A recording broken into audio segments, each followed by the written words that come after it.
Hey guys, welcome back to my channel. My name is Kate and I am a wife and I am a mom of 19-month-old Olivia Joy. And today I am going to make a video for a topic that honestly I've tried to search on both YouTube and Google, and for whatever reason, I don't know if it's just the algorithm or these videos don't exist, I haven't really been able to find a video on this topic. So hopefully this will be informative for you. A few disclaimers for just like a minute. So if you want to skip my disclaimers, you can just skip ahead a minute. This video is not a judgment on anyone. Obviously, if you're watching this video, you're either curious as to why anyone wouldn't want to take their kid to Disney World and you want to hear my crazy reasons, or maybe you are just researching all things Montessori and this came across your feed, or maybe you are just looking into different parenting philosophies and you are interested in research. You just like information and like to hear different people's perspectives before you make your decision.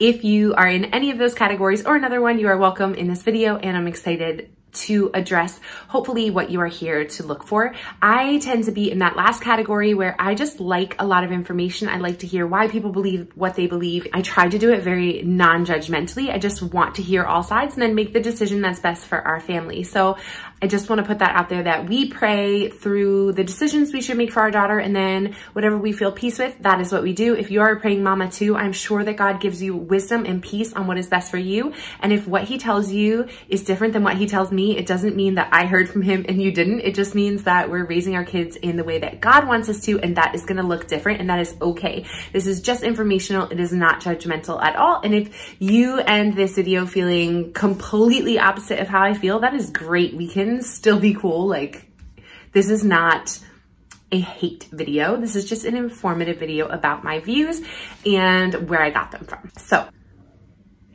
okay. So I have 5 main reasons why we aren't going to do Disney with our daughter or future kids. This actually applies to even more than just Disney. It applies, at least right now, this is how I feel, to other fictional characters like Paw Patrol. I don't know why that one just came to my mind, or like other TV shows or characters and things that kids can get like really attached to and into. This applies to all of those things. So Disney is the most like well-known character-based company, but we don't really want to do fictional or fantasy characters in our home. This even goes as far as to be like, include Santa Claus and the Easter Bunny and all of that, which we don't do those for different reasons, but we're not going to do any fictional characters, and these are the reasons why. So firstly is Montessori is a philosophy that I have done a lot of research on and something that we are following in large part with our daughter, not everything. Obviously you see like the Waldorf rainbow back there, which is not Montessori, but, and we don't have her in like a floor bed, but we are following Montessori in a lot of the ways that Maria Montessori researched and talked about how to raise your child from 0 to 3, and then from even in a broader range, 0 to 6, and the things that they need to thrive as a young person who is developing. And one of the things that Montessori says is no fictional characters, no fantasy characters. She believed this for a few reasons. One, she said that from 0 to 6 years old, children have what's called an absorbent mind, and they are absorbing everything around them without trying, and they can't turn it off. They can't stop it. So they are going to absorb everything that is in front of them. And if you think about fantasy, then it is something that they can't decide not to absorb. So what she believed is that it can be confusing for a kid that's trying to sort out the world at this time to have to sort out whether something is even real when they're trying to figure out so many other things about how the world works. Obviously, after 6, she says fantasy is okay. I'm not sure that after 6 we're going to introduce Disney, but we may introduce like other fantasy type themes. She believes that the truth and reality provides enough wonder, enough of the miraculous, and enough of the like awe-inspiring that there's no need for fantasy during these years. And we definitely, that resonates with me. I do feel like there's enough out there in the world to capture her attention, to bring her awe and wonder, and to surprise her and to delight her, that she doesn't need fantasy. And because her time and our time is finite, Whatever time is taken up by fantasy obviously is time that cannot be taken up with seeing the world. So in some ways, I'm sure some families are able to balance it really well, but for us, we want to tip the scales towards the natural and being outside because we know that our time is limited. So we want to push our time to that as often as we can. She also just believes that their children's brains are working super hard during this time, and she doesn't want them to have to work to sort out fantasy while they're still sorting out so much of what happens in the world. Kind of related to that, reason number 2 is the content of Disney, as well as some other fictional shows as well, but I'm mostly going to just focus on Disney here. What I'm trying to avoid with Olivia is unnecessary fears and phobias. I feel like I grew up with fear, probably a lot of kids do, like being afraid of a lot of things, and it could have come from like many different things, but I feel like I'm trying to battle fear now as an adult, and I don't want to expose my daughter to stories or to storylines or to any content that would make her unnecessarily fear. Like, she can't fear monsters under the bed if we don't read her stories about monsters. I actually thrifted the book Where the Wild Things Are because it's just such a classic, and I read it once with Olivia and something in my heart just told me, give this book back. So it's in my pile to like thrift again because I just think well, first of all, there's like moon worship in it and other weird things that I'm like not okay with, but I just don't think there's any reason to introduce her to monsters. There's no pro for that. To me, I just see cons. Again, you can do what you think is best with your family, obviously. For us, I just want to eliminate opportunities for her to be afraid.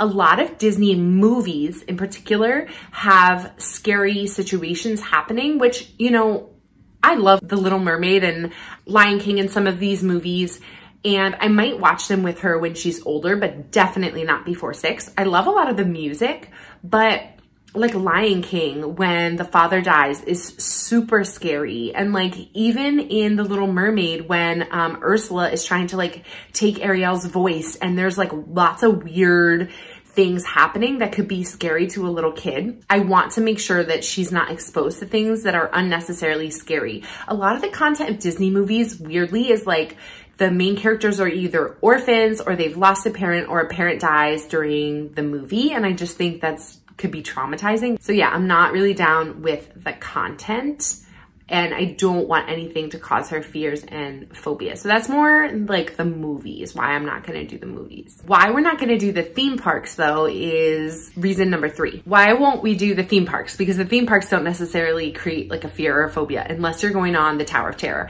By the way, I've been to Disney World a ton of times and I'm not a Disney World hater. In fact, like Rock and Roller Coaster will forever be my favorite roller coaster in the world. Nothing can beat it. So I get it. Reason number 3 is that Disney is imitation, and I don't think there's any reason for us to show our daughter imitation when we can show her the real thing. Let me explain with a backstory. So I went to Europe for the first time when I was a freshman. I was just in between my freshman and sophomore year in college. And to be honest, I felt when I got there sort of like gypped in a way. I felt like I had seen it all before, and I felt like I saw it in Epcot. And I know that that might seem so dramatic, but me and my sister actually both felt the same way. We're like, Epcot and Disney in general make such a big deal to down to the detail to make each of their countries feel like that country, that when I actually went to those countries, I was kind of like, yeah, what's the big deal? Like I saw this in Epcot, and I just don't want that for my daughter. And I actually decided like then and there, and that was a long time ago, like 15 years ago at least, that I don't want to take my kids to Disney World. And I really haven't changed my mind since then. Granted, I know some of the theme parks are more just like rides and stuff like that, but I feel like Disney does such a great job imitating the real world, and their rocks look real, and like Splash Mountain is so cool that then when you go on like, or you go to see a real waterfall, it can lose some of its like awe, because the waterfall in Splash Mountain has lights and has music and has like this cool element to it that the waterfall in real life doesn't have. And I just don't want anything to ruin traveling or like the beauty of nature for our daughter. So I don't want to go to a place that's imitating a real country when we could just go to that country instead. I hope that makes sense. So the fourth reason that we don't want to go to Disney is that our interests and our time, I mentioned this before, are finite.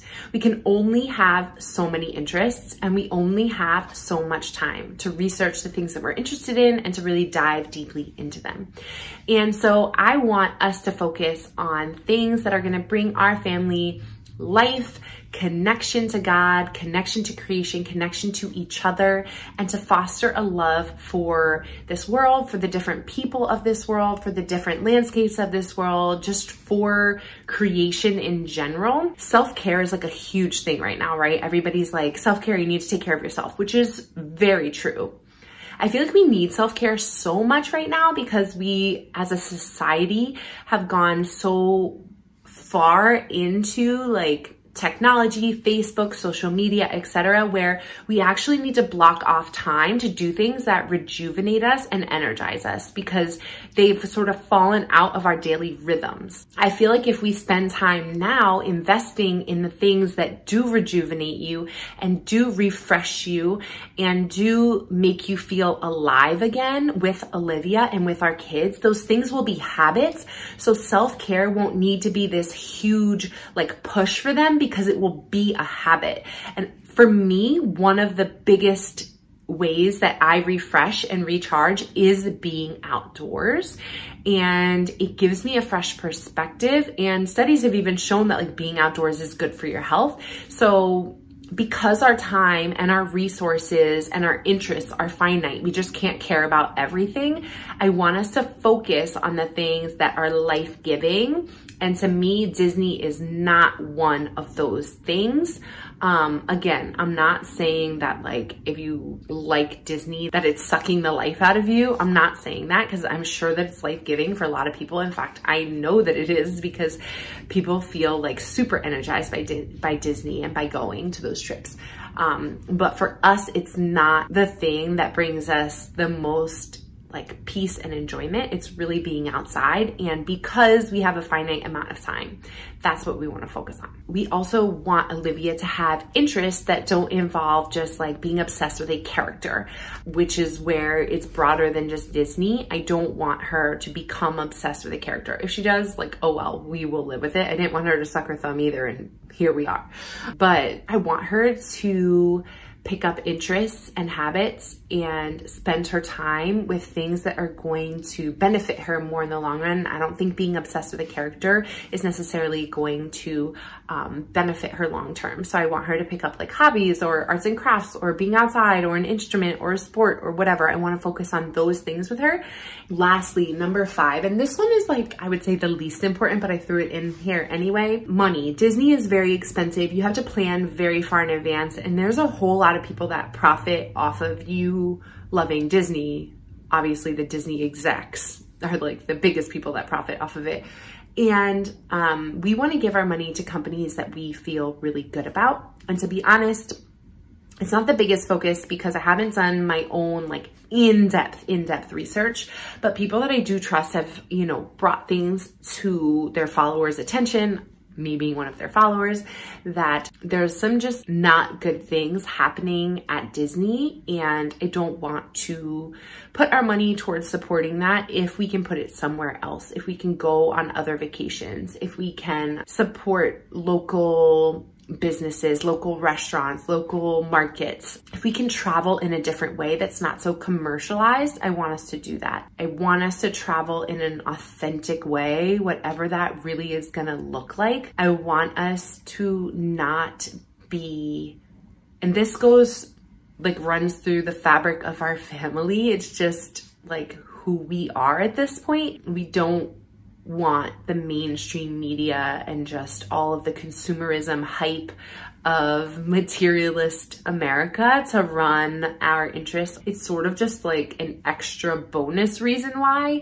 It's not the main reason that we're not going. I hope that this video didn't come across as feeling like I'm coming down on everybody that wants to go to Disney. To be honest, if you've been following my channel or you know me, like none of these reasons are surprising. I feel like I'm just gonna be like the weird person in the family or in the friend group or whatever who just does weird things with their kids. weird and like homeschools her and teaches her how to knit and like forage around the forest for like wild berries. I don't know. We don't fit the mold of like mainstream, so it's not that surprising that we don't want to go to Disney. Again, nothing against those that do. Like my sister and her daughter love Disney, and I think that that's totally fine. I think my sister is an awesome mom and doing an awesome job with my nieces and nephews. So the fact that she likes Disney is like, it has no impact on what kind of mom she is. This is just our reasons. If you are a family that feels the same, even if you're a family that doesn't, I would still love to connect with you. If you are a family who, you know, isn't sure about Disney either, or wants to be more of an outdoorsy family and more of a like return to nature, so you wanna knit and cross stitch and ferment foods and make your own kimchi and all that good stuff, I would love to connect with you. So go ahead and either leave me a comment down below or follow me over on Instagram. I would really appreciate it if you guys would, no matter where you are in the spectrum, be nice, of course, but leave me a comment down below, like and subscribe. And I hope that everyone in your family is healthy and safe, and I will see you guys next week. Bye.